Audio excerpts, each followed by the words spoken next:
네, 오늘 창세기 2장 18절에서 25절 본문으로 결혼의 원리라는 제목으로 하나님의 말씀 나누겠습니다. 지난주에는 우리가 가정에 부여된 사명이라는 그런 주제를 가지고 하나님의 말씀을 나누었습니다. 오늘은 결혼에 대해서 주안점을 두고 말씀을 나누고자 합니다. 결혼은 하나님이 주신 우리 인생의 가장 큰 축복 중에 하나입니다. 인간이 누릴 수 있는 어떤 성장과 그리고 지경이 확장되는 것, 그리고 사랑, 보호, 이 모든 것을 하나님께서 결혼이라는 제도를 통해서 사람에게 주기를 기뻐하시기 때문입니다. 그래서 사탄이 가장 기뻐하는 것은 무엇이냐면 사탄이 가장 먼저 망가뜨리기를 원하는 것이 무엇이냐면 바로 가정을 무너뜨리는 것이었습니다. 그래서 사실은 첫사람 아담과 하와가 타락하는 그 사건도 사실은 가정이 붕괴되는 그러한 사건이라고도 우리가 바라볼 수 있겠습니다. 가정에 불신이 생기고 그리고 화목을 깨뜨리게 된 것이죠. 오늘날에도 사탄이 가장 심혈을 기울이는 사역이 있다면 어떤 사역일까요? 그것은 바로 가정을 깨뜨리는 것입니다. 보십시오. 한 집 걸러 마다하고 수많은 가정이 불행을 겪고 그리고 깨지고 있습니다.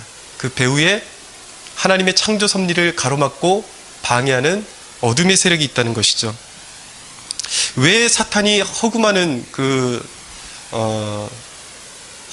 것들 중에 가정을 그렇게 깨뜨리려고 혈안이 되어 있을까요? 왜일까요? 그것은 가정이 깨지면 상처가 생깁니다. 당사자들이 상처의 골이 깊어지고 그리고 방황하게 됩니다. 그리고 그들 사이에서 자녀들이 고통받게 됩니다.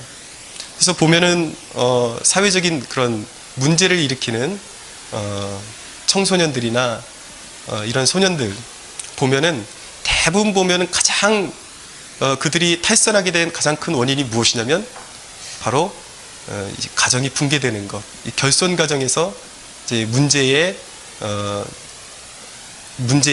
아들이 그 문제를 일으키는 아이들이 거기서 나오게 되는 것이죠. 결혼 생활이 건강하면 그것서 위로를 받을 수 있고 또 보호를 받을 수 있고 지경이 확장될 수 있습니다. 자녀를 생산하는 것은 놀라운 축복입니다. 시편 127편 3절에 보면 이렇게 말씀합니다. 보라, 자식들은 여호와의 기업이요 태의 열매는 그의 상급이로다. 젊은 자의 자식은 장사의 수중의 화살 같으니 이것이 그의 화살통에 가득한 자는 복되도다. 그들이 성문에서 그들의 원수와 담판할 때에 수치를 당하지 아니하리로다. 여러분, 결혼 생활이 건강하면 자녀들로 인해서 기쁨을 얻을 수 있고 또 그 가정이 든든한 담이 될 것입니다. 여러분의 결혼 생활이 하나님께 영광이 되는 그런 축복이 있기를 소망합니다. 결혼이 하나님께 영광이 되어야 됩니다. 그래서 결혼이 참 중요합니다. 오늘 이제 본문 말씀을 통해서 결혼의 원리를 몇 가지를 살펴볼 텐데요. 첫째는 하나님이 예비하신 배우자를 만나는 것이 바로 결혼입니다. 결혼을 앞둔 청년들은 내심 두려움에 빠지기도 합니다. 과연 내 배우자는 있을까? 저도 청년 시절에 그런 고민을 참 많이 했었는데요. 지나고 보니까 오늘날의 청년들도 비슷하더라고요. 교회 안에는 왜 그렇게 노총각, 노처녀들이 많은지, 특별히 이렇게 노처녀들이 많은지 참 안타까울 때가 있고, 그들의 한결같은 고민이 무엇이냐면 내 배우자는 과연 있을까? 그런데 오늘 본문에 보면 하나님이 아담의 갈빗대를 취하셨어요. 그리고 그것으로 여자를 만드시고 하나님이 아담에게로 여자를 이끌어 오셨습니다. 하나님의 섭리와 하나님의 예비하심이 있었다는 것이죠. 저는 믿는 하나님의 자녀들의 결혼에 분명 성령님의 이끄심이 있다고 확신합니다. 만남이 성취되는 과정을 보면 여러 루트가 있습니다. 자신이 배우자감을 발견하기도 하고요. 또 배우자감이 나를 발견하기도 합니다. 그리고 누군가의 소개로 만남을 갖기도 합니다.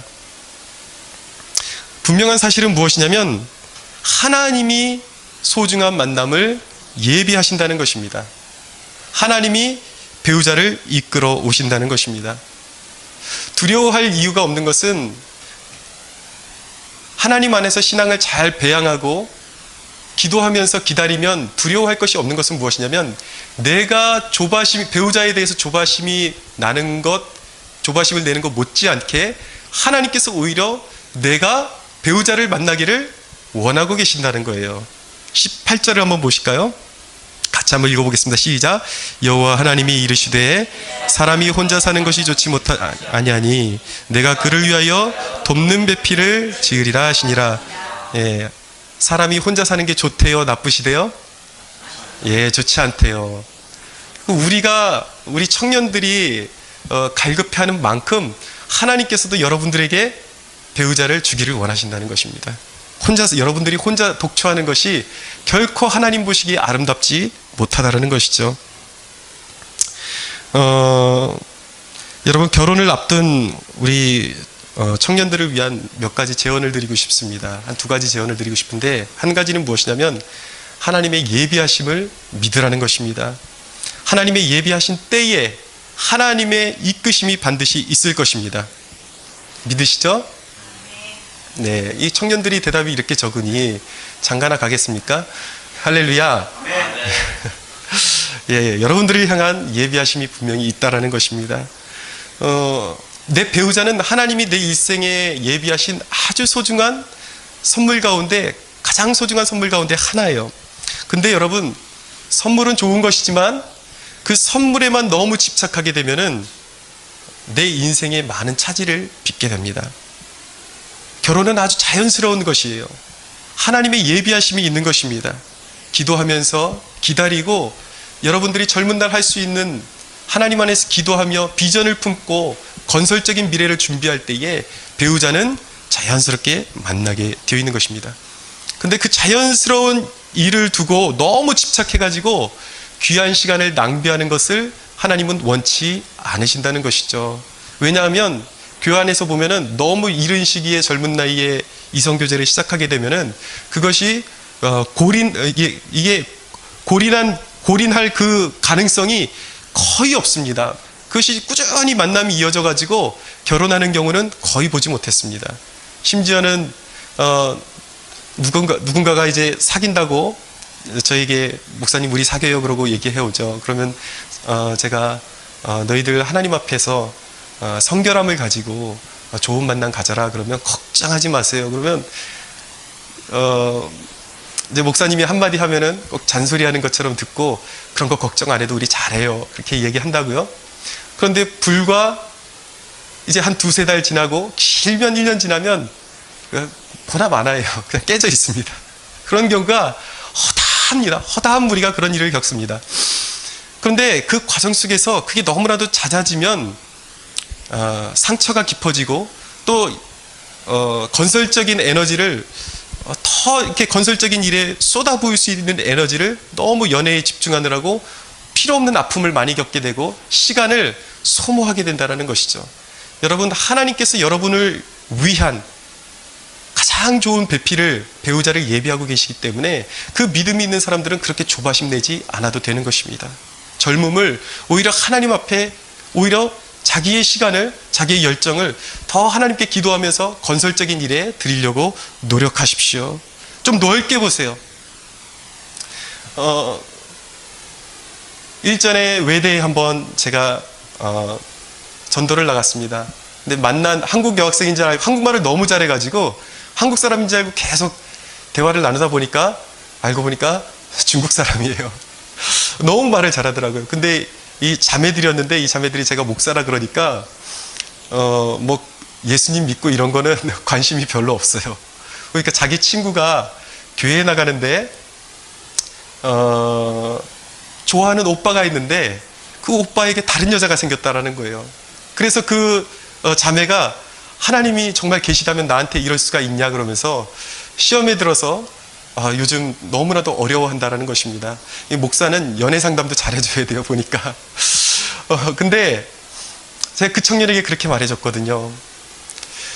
너희들 나이 때는 그 사람이 전부인 것 같지 시간이 다 해결해 줄 거다.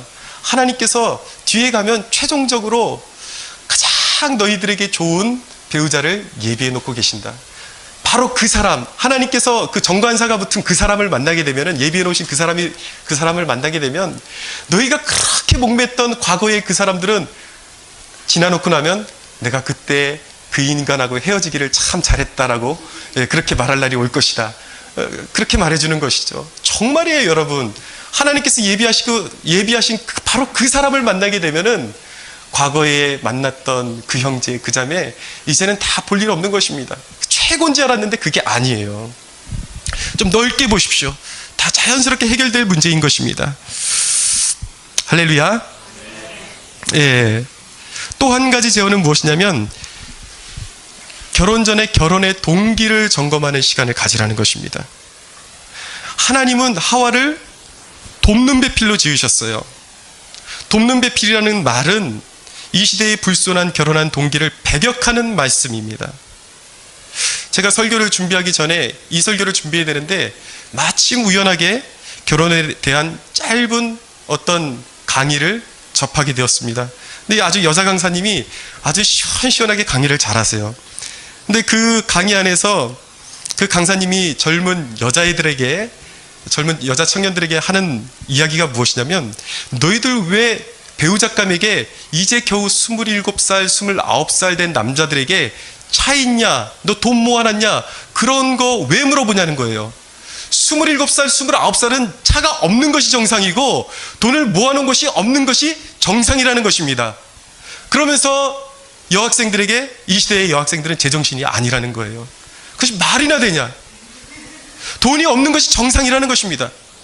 결혼이라는 것은 같이 만나서 협력하고 돈을 모으고 삶을 꾸려가고 서로 성장시키는 과정이라는 것입니다. 설교도 아닌데 제가 아멘이 다 나오더라고요. 여러분, 결혼은 신분 상승의 도구가 결코 아닌 것입니다. 결혼은 쾌락의 도구가 결코 아닙니다. 여러분, 물질을 기준으로 배우자를 판단하는 죄를 멈춰야 하는 것입니다. 그것은 죄예요. 무엇이든지 가진 것으로 배우자를 판단하고 재단하려고 하는 것은 하나님 앞에 범죄인 것입니다. 여러분, 결혼은 서로를 성장시켜주고 끌어주는 것이에요. 결혼은 성장입니다. 자녀를 키우고 물질을 함께 모으고 삶을 상급이 있는 가치 있는 일로 채워가는 것, 하나님이 보시기에 아름다운 것들로 채워가는 것, 이것이 바로 결혼 생활인 것입니다. 여러분의 가정에 멈춰버린 성장이 다시 가동되는 일이 있기를 축원합니다. 사랑하십시오. 허물을 덮어주십시오. 배우자의 허물을 덮어주십시오. 사랑하십시오. 사랑하면 배우자의 허물이 가려질 것입니다. 서로 성장하는 축복을 누리게 될 것입니다. 둘째로, 결혼의 조건은 팀워크입니다. 어떤 물질보다 영적인 유대감이 가장 중요한 것입니다. 여러분, 결혼은 돈과 명예를 서로 맞바꾸는 물물교환이 아니에요. 그건 세상적인 관념인 것입니다. 그것은 타락한 문화에서나 볼 수 있는 것입니다. 결혼은 수많은 난관을 헤쳐나가는 팀워크인 것입니다. 아무리 돈이 많아도 왜 사람들이 헤어집니까? 팀워크가 없기 때문입니다.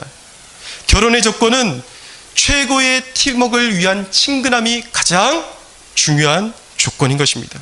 오늘 23절을 보세요. 한번 같이 읽어보겠습니다. 시작. 아담이 이르되 이는 내 뼈 중에 뼈요 살 중에 살이라. 이것은 남자에게서 취하였은즉 여자라 부르리라 하니라. 하와를 처음 본 아담이 어떻게 감탄합니까? 이는 내 뼈 중에 뼈요 살 중에 살이라. 기가 막힌 명언입니다. 무슨 말이에요? 아주 마음에 든다라는 거예요. 하와를 딱 봤는데 저건 나야. 너무 친근하고 너무 마음에 들었다라는 것입니다.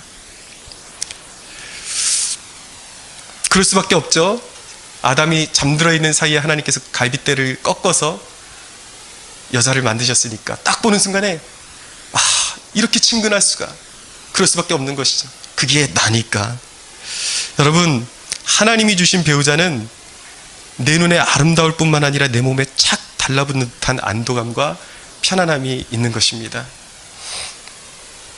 네, 아무도 이렇게 감동이 없는 것 같은데, 제 아내와 처음 만났던 3.1절 날 독립운동은 안 하고 제가 그 시청 앞에 있는 아웃백에서 아내를 소개받았습니다. 근데 우리 아내의 매력은 무엇이냐면 만나자마자 사람을 막대하더라고. 그게 매력이었어요. 아니, 저 나름대로 굉장히 교회에서 존경받는 목회자였는데 이 여자는 겁이 없어요. 저보고 하는 말이 설교 잘해요? 그러더라고요. 설교 좀 해보래요. 그래서 마침 설교 준비하다 나가가지고 조금 요약했더니 좀 하네요. 그러더라고요. 그래서 나를 이렇게 편하게 대해줄 수 있는 여자가 있구나. 감동을 먹었습니다. 그래서 제가 편지를 장문을 써가지고 잘 이제 꼬드겨가지고 결혼에 성공했는데, 지금 보니까 그건 편지가 아니라 설교문이더라고. 여러분, 영적인 유대감이 있어야 되는 것입니다. 첫째 필요한 친근함은 남녀가 서로 매력을 느끼는 이성적인 끌림도 중요합니다. 사람이 떡으로만 살 것이 아니라고 말씀하셨을 때에 떡이 필요 없다는 말씀이 아니에요.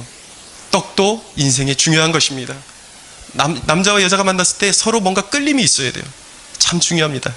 그러나 가장 근본적으로 중요한 것은 무엇이냐면 영적인 유대감인 것입니다. 왜 그토록 많은 가정이 미움과 증오에 사로잡혀 있을까요? 그 가정 가운데 십자가가 없기 때문입니다. 성격이 안 맞는다고 하고, 서로 무능하다고 하고, 내 뜻대로 안 된다고 하고, 조금만 트러블이 생기면 헤어지자고 하는 것이죠. 여러분, 십자가가 없는 그리스도인의 가정은 회개의 자리로 나가야 하는 것입니다. 십자가가 없는 가정, 그 회사 오직 피바람이 불 뿐이에요. 십자가는 무거운 짐을 져주는 것입니다. 서로 받아주는 것입니다. 십자가는 긍휼과 사랑과 용서인 것입니다. 여러분, 날마다 바람잘 날 없는 가정이 살 길은 무엇일까요?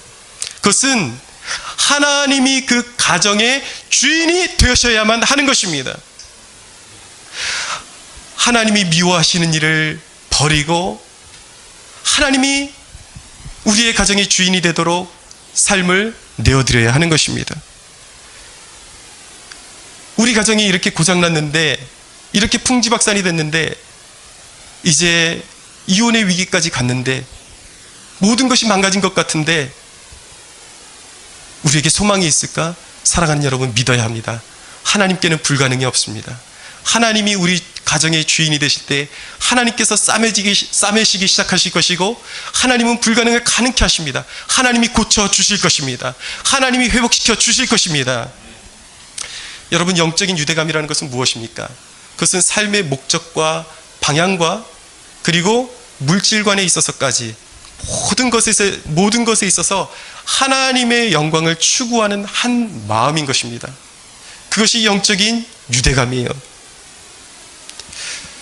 그리고 서로 하나님 때문에 서로 믿어주는 것입니다. 여러분, 돕는 배필이라고 하는데, 아내가 남편에게 가장 도움을 줄 수 있는 것은 무엇일까요? 물질이겠습니까? 아닙니다. 물질이 있는 사람들도 번번이 헤어집니다. 가정이 깨어집니다. 아내가 남편을 가장 도울 수 있는 가장 좋은 선물은 무엇이냐면 남편에게 믿음과 신뢰를 주는 것입니다. 여러분, 100가정 중에 여러분 몇 가정이나 자기 남편과 아내에 대해서 완전히 만족하고 살 것이라고 생각하십니까? 결혼해서 가까이서 보면 다 부족한 거예요. 다 어딘가 모자람이 보이는 것입니다. 그냥 눈에 보이는 대로 사람을 평가하면 가정이 흔들릴 수밖에 없는 것입니다. 건강하지 못한 것이에요. 그러나 그를 바라보는 것이 아니라 그 안에서 역사하시는, 내 남편과 함께 역사하시는 하나님을 바라보고 남편을 믿어주고 신뢰하는 것입니다. 마치 예수님께서 베드로를 처음 보셨을 때 조약돌 하나를 발견하는 것 같았어요. 너무 부족했습니다. 다혈질에서 쉽게 감정이 흔들리고 너무 일을 할 때마다 사고를 치기 일수인 베드로, 이 시몬이라는 인물에게 예수님께서 보시고 새로운 이름을 주시는 거예요. 너는 베드로라. 베드로의 뜻이 무엇입니까? 반석이라는 뜻입니다. 조약돌을 보시고 예수님은 반석이라고 말씀하시는 거예요. 이것이 신앙인 것입니다. 이것이 믿음인 것입니다. 그 사람은 여전히 부족합니다. 내 배우자는 여전히 부족합니다. 그러나 그를 붙잡고 역사하시는 하나님은 강하십니다. 위대하십니다. 그렇기 때문에 그 사람을 믿어주는 것입니다. 복음의 원리를 아는 사람은 믿어줄 수 있습니다, 사람을. 왜냐하면 사람을 사용하시는 위대한 능력이 그 사람에게 있는 것이 아니라 그 연약함을 붙들고 역사하시는 하나님의 전능하심에 소망이 있음을 알기 때문에 사람을 믿어줄 수 있는 것입니다. 남편을 믿어주십시오. 신뢰하십시오.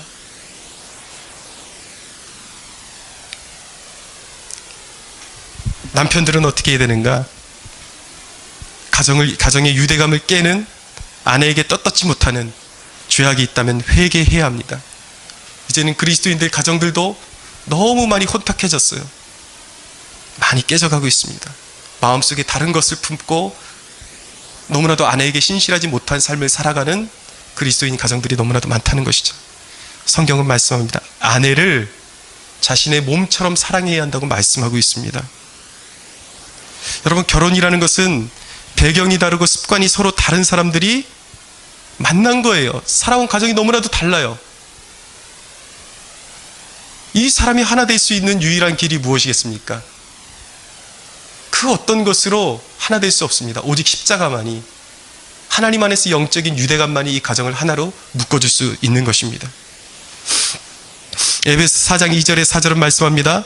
모든 겸손과 온유로 하고 오래 참음으로 사랑 가운데서 서로 용납하고 평안에 매는 줄로 성령이 하나 되게 하신 것을 힘써 지키라. 몸이 하나요 성령도 한 분이시니 이와 같이 너희가 부르심의 한 소망 안에서 부르심을 받았느니라. 할렐루야. 사랑하는 여러분, 우리의 용서와 이해가 우리 가정과 공동체를 변화시키고 얼어붙은 마음을 녹이는 역사가 일어나게 될 것입니다. 세 번째입니다. 결혼은 상호를 향한 책임관계인 것입니다. 24절을 보세요. 함께 읽겠습니다. 시작. 이러므로 남자가 부모를 떠나 그의 아내와 합하여 둘이 한 몸을 이룰지로다. 아멘. 네, 부모를 떠나라고 말씀하고 있습니다. 결혼의 대원칙은 부모에 대한 독립선언인 것입니다. 부모 입장에서 이야기를 하면 자녀를 완전히 내 품에서 놓아주는 것이 결혼이에요. 근데 한국 부모님들은 정서상 이것이 잘 되지를 않습니다. 아들이 며느리를 더 사랑하는 꼴을 못 봐요. 자기가 워낙 감싸고 놀고 살았기 때문에 아들이 독립하는 것을 보지를 못합니다. 여담이지만 이제 옛날 사람들은 아내들은 살림만 전담하지 않습니까? 근데 저희 가정 같은 경우는 저희가 지금 상황이 그렇기 때문에 사모님이 지금 일을 다니죠. 그러고 나와서 이제 늦게 들어온다고요.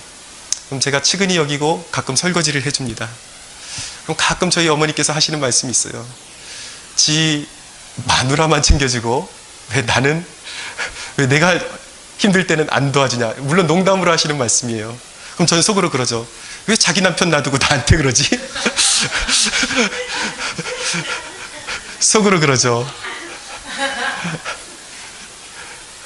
왜냐면 일을 하니까 상황이 다른 것입니다. 저도 일을 하고 들어왔고 또 내일 아침 이제 새벽 기도를 하고 같이 새벽 제단을 쌌지만 저는 체력이 감당이 되는데 아내는 그것이 감당이 잘 안 되니까 도와주는 것이죠. 네, 자녀들이 정신적으로, 육체적으로, 경제적으로 독립하도록 하는 것이 바로 하나님의 원리인 것입니다.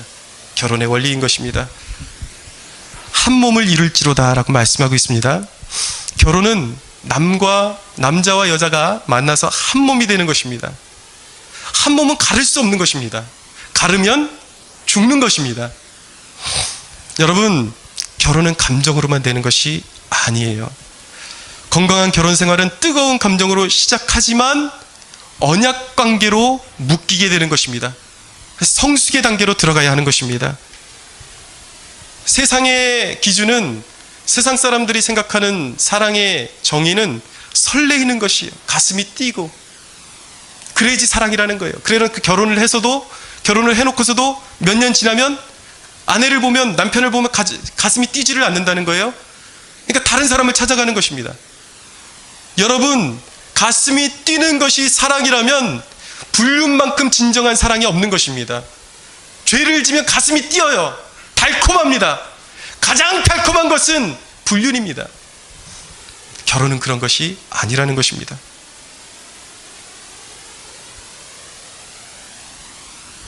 여러분, 요즘 등산 코스 가면 희한한 광경들을 많이 보게 됩니다. 머리가 희끗희끗 하신 어르신들이 남자와 여자들이 한 쌍씩 쥐어서 그 손을 막 비비적거리면서 만지작거리고 막 이렇게 포옹을 하고, 보면 이게 저게 저 나이에 부부가 나올 수 있는 그림이 아닌데 그런 생각이 들죠. 그 뜨거움이 어디서 나왔을까요? 정상적인 관계가 아니기 때문에 뜨거운 거예요. 사랑은 뜨거운 게 아닌 것입니다. 하나님께서 맺어주신 사랑은 언약 관계로 들어가는 거예요. 이제 책임 관계로 들어가는 것입니다. 여러분, 결혼은 그리스도와 교회의 관계를 보여주시기 위해서 제정하신 것입니다. 그리스도께서 옆구리에 피를 다 쏟으심으로 그 죽음의 고난을 통해서 교회라는 신부를 얻어내신 것입니다. 그래서 여러분, 결혼 관계는 단순한 감정으로 이어가려고 하면 안 되는 것입니다. 거기에는 순결과 신뢰로 서로를 보호해 줘야 하는 것입니다. 여러분, 미숙한 신앙은 언제나 교회의 요구만 합니다. 왜 우리 교회는 은혜가 없는 것이지? 왜 우리 교회는 이런 걸 이렇게 갖추지 못한 것이지? 기도하자, 전도하자 하면 이런 교회가 해봤자지 판단하는 것입니다. 자기가 돕는 배필로 교회의 구성원이 되어 있다는 사실을 깨닫지 못하는 것입니다. 그러나 성숙한 신앙은 교회가 정체될 때에 예수님의 몸인 교회가 아파하고 힘들어할 때에 그리스도의 신부된 우리는 교회를 섬겨야 하는 것입니다. 교회의 기도가 필요할 때 함께 기도해야 하는 것입니다. 교회가 필요로 할 때 함께 나와서 자신의 시간을 쏟고 열정을 쏟아야 하는 것입니다. 그것이 바로 그리스도의 신부가 해야 할 일인 것입니다. 여러분, 이제 내일부터 우리가 특별 금식 기도회를 시작합니다. 우리 교회에, 여러분, 기도라는 것은 교회의 유익을 위해서만 하는 것이 아닙니다. 기도해야 여러분이 성장합니다. 여러분들의 삶 가운데 여러분들이 힘으로 해결할 수 없는 수많은 난제들이 있는데 기도해야죠. 왜 기도의 자리를, 여러분들 그것이 돈 되는 자리라 그러면 두 손 걷어붙이고 뛰어가지 않겠습니까? 기도는 여러분들을 성장시키고, 기도는 하나님께서 값진 것들로 응답해 주는 것인데, 여러분, 기도의 자리를 마다할 이유가 어디 있겠습니까? 사랑하는 여러분, 우리 교회에 기도가 필요합니다. 그리스도의 몸된 교회에 기도가 필요하고, 여러분들 스스로에게 기도가 필요합니다. 이 일에 대해서 우리가 그리스도의 신부로서 영적인 부담과 책임을 가지고 우리가 함께 할 수 있게 되기를 축원합니다. 여러분, 가정이 어려워지면 이혼할 생각부터 해서는 안 되는 것입니다. 함께 일어설 생각을 하십시오. 그것이 바로 결혼의 사명인 것입니다. 교회가 어려워지면 교회를 떠날 생각부터 하는 것이 아니라 교회를 위해서 내가 하나의 미랄이 되고자 하는 것, 그것이 바로 그리스도의 신부가 감당해야 할 일인 것입니다. 여러분, 혹시 가정 가운데 홀로 믿는 분들 계시죠? 그러면 어떻게 해야 되겠습니까? 여러분은 선교사인 것입니다. 하나님께서 존귀한 직분자로 부르신 것입니다. 주께서 여러분들을 버리지 않으시듯이 여러분이 배우자를 버리지 않고 섬기고 주께로 인도하면 예비된 큰 상급이 있을 줄로 믿으시기 바랍니다. 베드로전서 4장 8절은 말씀합니다. 무엇보다도 뜨겁게 서로 사랑할지니 사랑은 허다한 죄를 덮느니라. 사랑만이 공동체를 지킬 수 있고 사랑만이 가정을 지킬 수 있습니다. 하나님이 우리 가정의 주인 되실 때에 마귀는 넘보지 못할 것이며 행복한 결혼 생활을 통해 주어지는 하늘의 상급이 풍성히 임할 줄로 믿으시기 바랍니다. 우리 하나님께 영광의 박수 한번 올려드리겠습니다.